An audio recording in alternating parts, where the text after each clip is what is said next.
Hey everyone, so this is Vikings season 5 episode 3 called Homeland. So I'm gonna just start with Loki since his is really just like 3 scenes. So Loki is like, exploring the land that he ended up on. And so he's like dipping his cloth, some cloth and some water, and wraps it around the cut that he has on his hand. Um,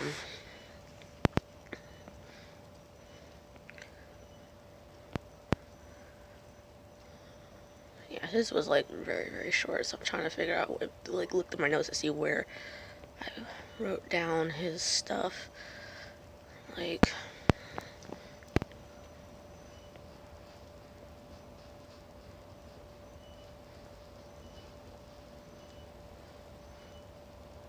and like, and he's asking like, during that scene where he's like, cutting, like wrapping his cut up, he's asking like the All Father like why, um like he doesn't understand like why is he here and all that, like in the land of the gods. And um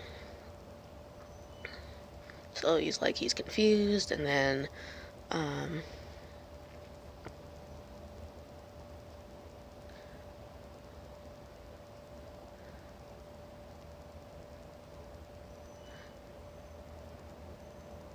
so then it goes to Floki, again, later in the episode towards the end, where he's trying to clean the wound, and then he sees this woman standing on a rock, like this like dead, like zombie looking woman, on a rock. And she's like standing, and she's like throwing bees in the air or whatever, and then she disappears.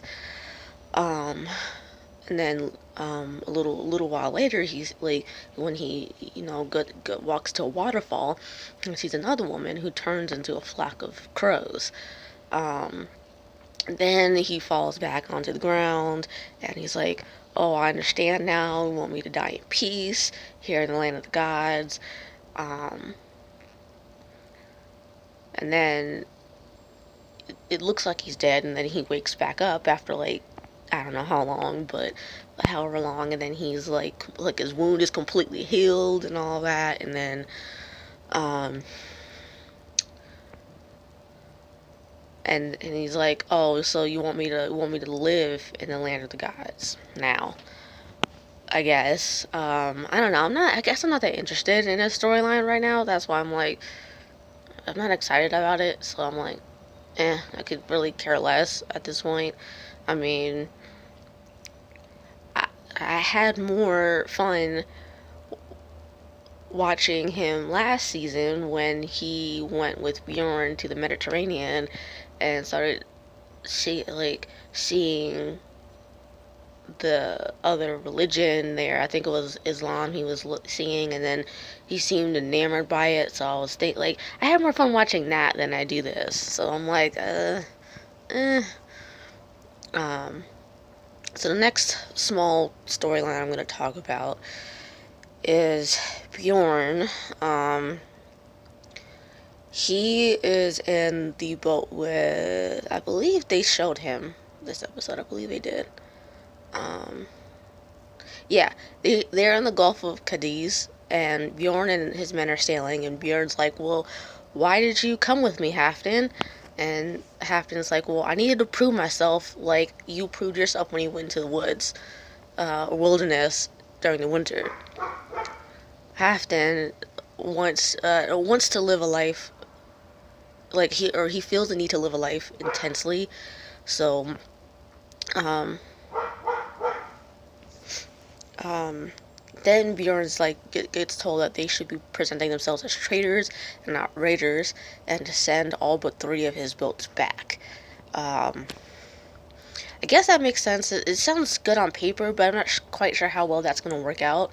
I mean, it seems to work considering the promo that I saw for Wednesday's episode. Um, I mean, because Bjorn's initially like, not wanting to do it because he says that he's gonna feel naked if he does. But then he gets told like, well, it's better to feel naked than dead. So I don't know. It seems like it might work. Like I said, considering the promo, so I'll get to that, get to the promo later. But so that's the next smallest. That was the next smallest, portion of the episode. The second largest part of the episode was Astrid and Harald. So they get back to his kingdom, and Harald is celebrated. He's like intensely celebrated, and excuse me, like he's extremely overly celebrated, considering he's been gone for a long time, apparently. And so he gives the news of his army and what happened afterwards. And he introduces Astrid, saying she's part of his dream and that she's gonna have to get used to it. So,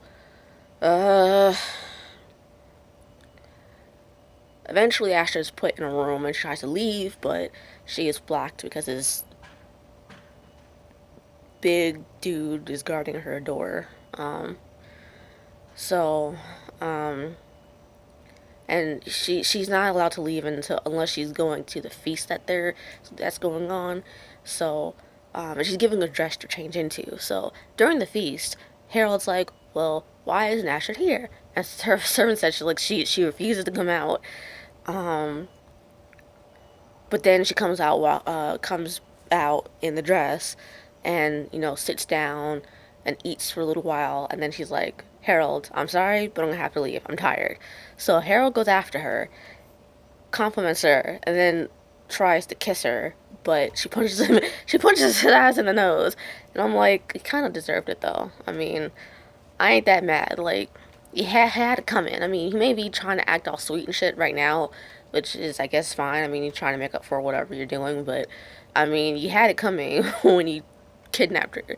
So then he goes back out to the feast, and he's like, "Well, I apparently don't have that much luck with women," which is, it's not that far of a lead. It's not that it's really not that far fetched. So that's basically that whole scene, or whole storyline. And then, so basically most of the episode is concentrated on Ivar, Ubbe, and Hvitserk in England, and Haymond, and Alfred, and Aethelwulf having to deal with the Vikings in England. So in York, Ivar summons a slave, and he's like, "Oh, I noticed you're not afraid of me." And she's like, "Well, I'm not. I'm not afraid of you." And so he's talking with her for a little bit, and she's like, "Well,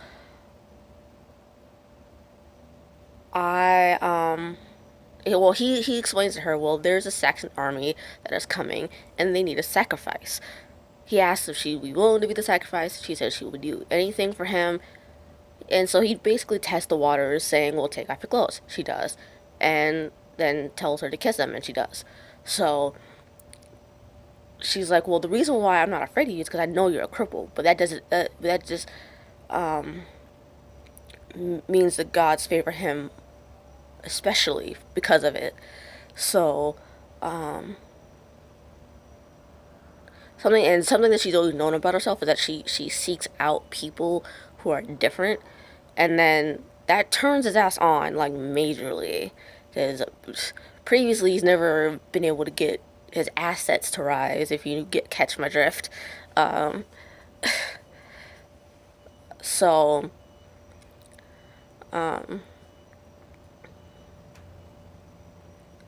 that this whole exchange is turning his ass on to the max, and so basically he sets her free. She's obviously shocked by that, but she doesn't argue with him. She just okay. And then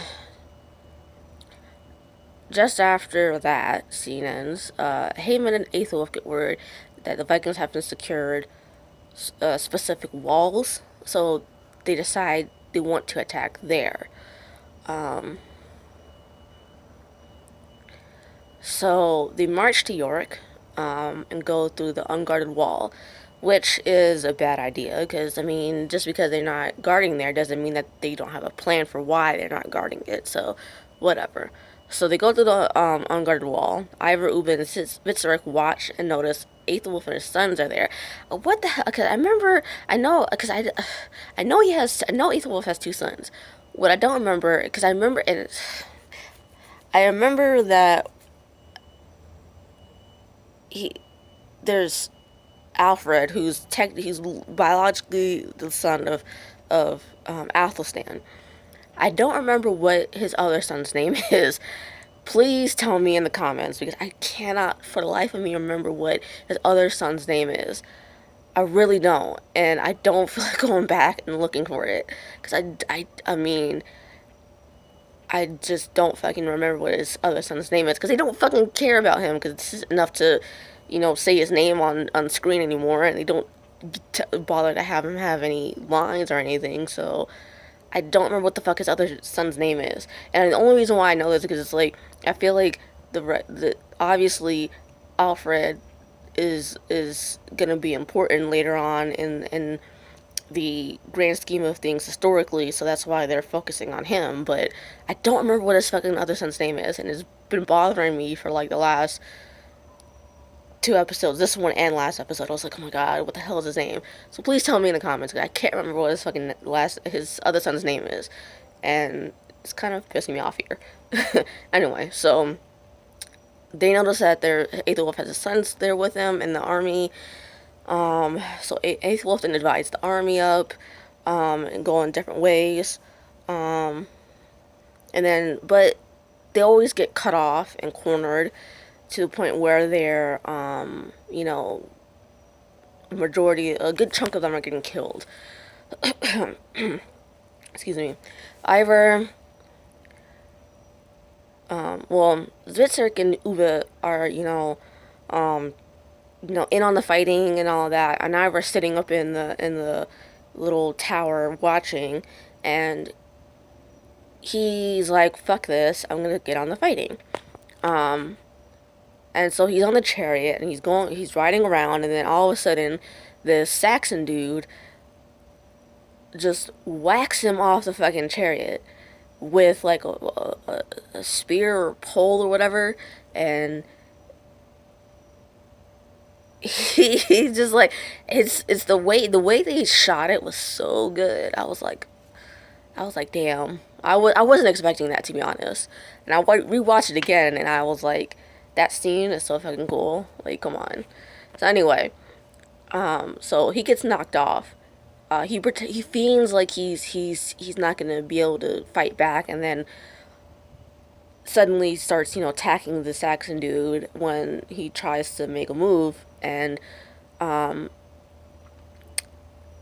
then as he's getting surrounded by other Saxons, Ivar sits up against the chariot that he was just in, and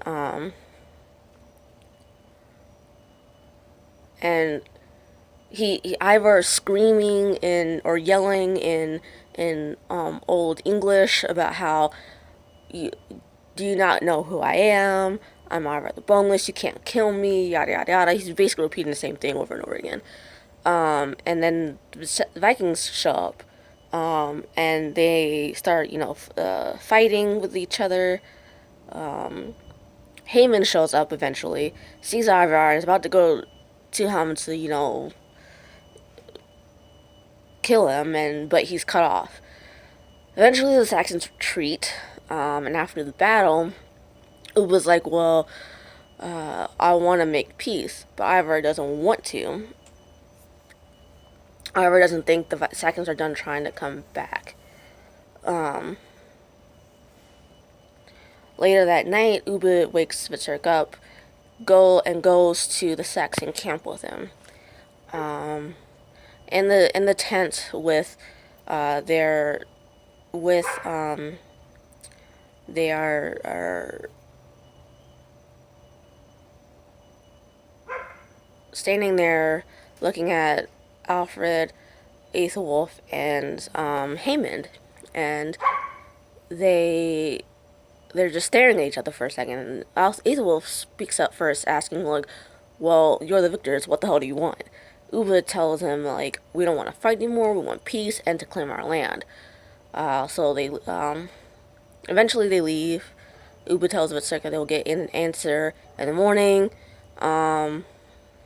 But before that can happen, they get beat up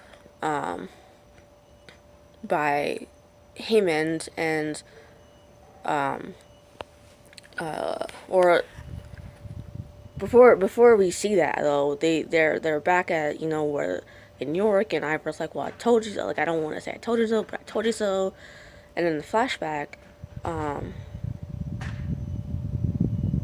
we see that Alfred once said that they should take Ubbe and Hvitserk offer for peace, and then Haman goes up to them after that.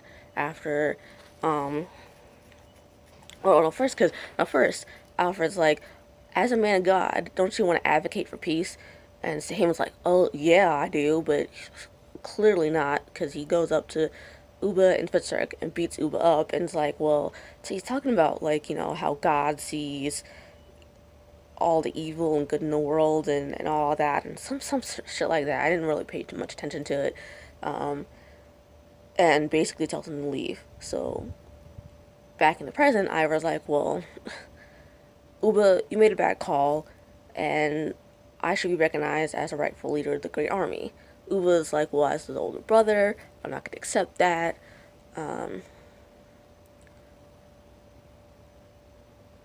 Ubbe tells Ivar that he can't fight England anymore because without him and Hvitserk. But Ivar's like, well, he'll find more people. Ubbe will find more people to stay with him and fight and farm with Ubbe. So Ubbe retorts saying that, Ragnar would have hated Ivar for splitting the family apart, but Ivar doesn't think so. And then as, Ubbe and Hvitserk are about to leave, Ivar is shaming both of them, which works because Hvitserk decides to stay with Ivar instead of leaving with Ubbe, which leaves Ubbe surprised. So that's basically the entire episode in a nutshell. So next week on not next week. Why am I saying next week? On Wednesday for Vikings, it looks like Aethelwulf finds out what Haman did, but meaning he finds out that Haman made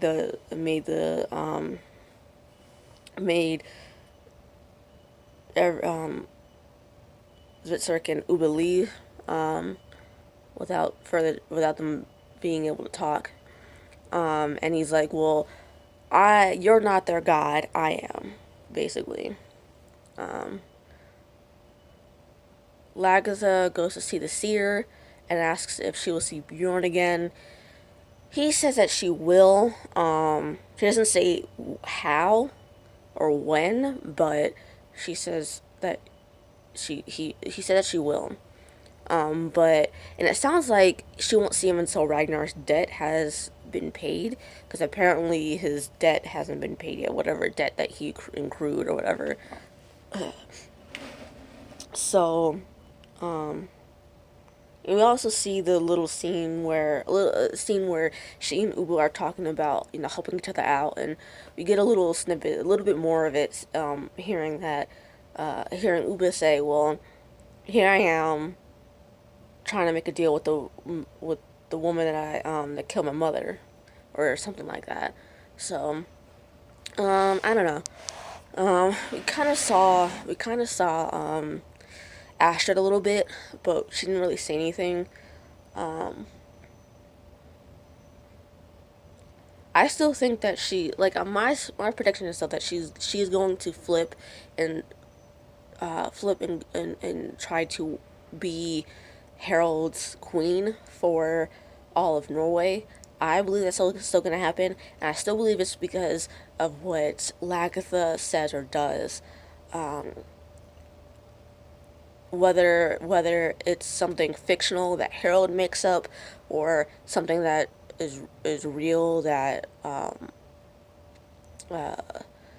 Lagatha actually says or does that Astrid hears or sees, and either sees or hears Lagatha doing or whatever.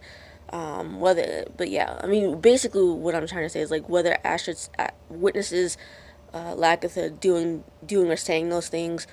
I don't know, but I still believe that she's gonna switch teams and be like, I'm gonna be your queen, and all that. So personally, I think that's what's gonna happen. But I don't know if I don't know. I'm kind of hesitant to make any more predictions because of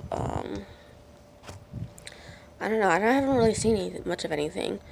Um, well, no. As far as like the whole Ubbe trying to get Ivar not to be the leader of the Great Army, I doubt that's gonna happen. I doubt he's gonna be successful.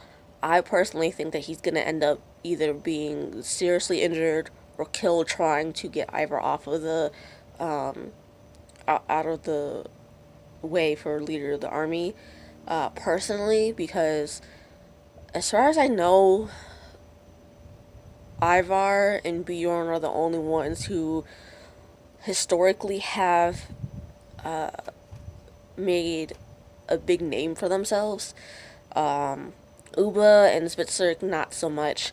I mean, you hear a tiny bit about Ubbe, more so than you do hear anything about Hvitserk, but still, it's next to nothing compared to Ivar and Bjorn. So I don't think he's gonna be successful. I personally don't want him to see him die, but he might end up dying anyway, trying to get Ivar out of the way for leader of the Greek army.